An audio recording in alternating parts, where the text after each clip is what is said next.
Good morning. 2 Samuel chapter number 14. Now Joab, the son of Zeruiah, perceived that the king's heart was toward Absalom.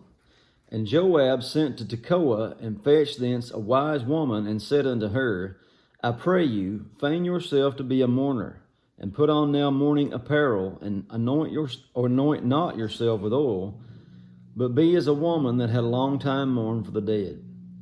And come to the king and speak on this manner unto him. So Joab put the words in her mouth. And when the woman of Tekoa spake to the king, she fell on her face to the ground, did obeisance, and said, Help, O king. And the king said unto her, What aileth thee? And she answered, I am indeed a widow woman, and my husband is dead. And your handmaid had 2 sons, and the 2 strove together in the field, and there was none to part them. But the one smote the other and slew him. And behold, the whole family is risen against your handmaid, and they said, Deliver him that smote his brother, that we may kill him, for the life of his brother whom he slew. And we will destroy the heir also, and so they shall quench my coal which is left, and shall not leave to my husband neither name nor remainder upon the earth. And the king said unto the woman, Go to your house, I will give charge concerning you. And the woman of Tekoa said unto the king, My lord, O king, the iniquity be on me, and on my father's house, and the king and his throne be guiltless. And the king said, Whosoever says aught unto you, bring him to me, and he shall not touch you any more. Then said she, I pray you, let the king remember the Lord thy God, that thou wouldest not suffer the revengers of blood to destroy any more, lest they destroy my son. And he said, As the Lord lives, there shall not one hair of your son fall to the earth. Then the woman said, Let your handmaid, I pray, speak one word unto my lord the king. And he said, Say on. And the woman said, Wherefore then have you thought such a thing against the people of God? For the king does speak this thing as one which is faulty, in that the king does not fetch home again his banished.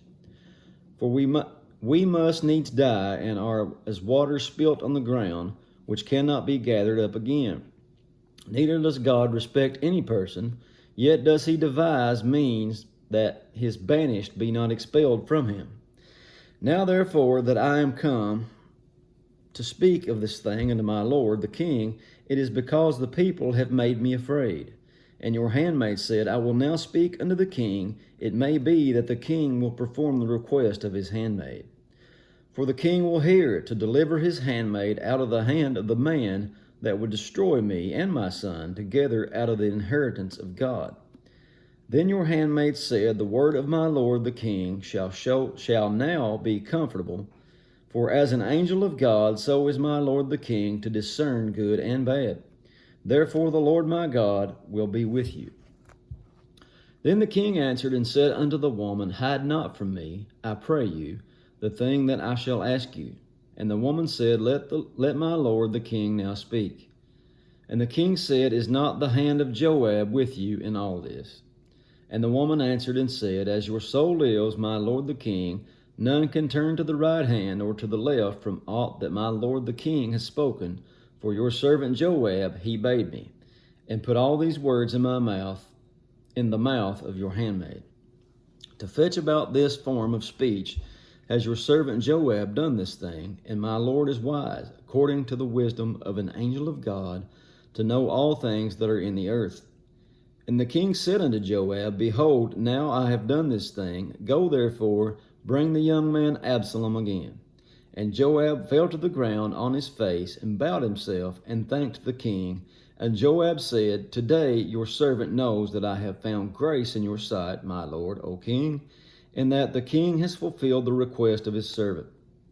So Joab arose and went to Geshur, and brought Absalom to Jerusalem. And the king said, Let him turn to his own house, and let him not see my face. So Absalom returned to his own house, and saw not the king's face. But in all Israel there was none to be so much praised as Absalom for his beauty. From the sole of his foot even to the crown of his head there was no blemish in him. And when he polled his head, for it was at every year's end that he polled it, because the hair was heavy on him, therefore he polled it, he weighed the hair of his head 200 shekels after the king's weight.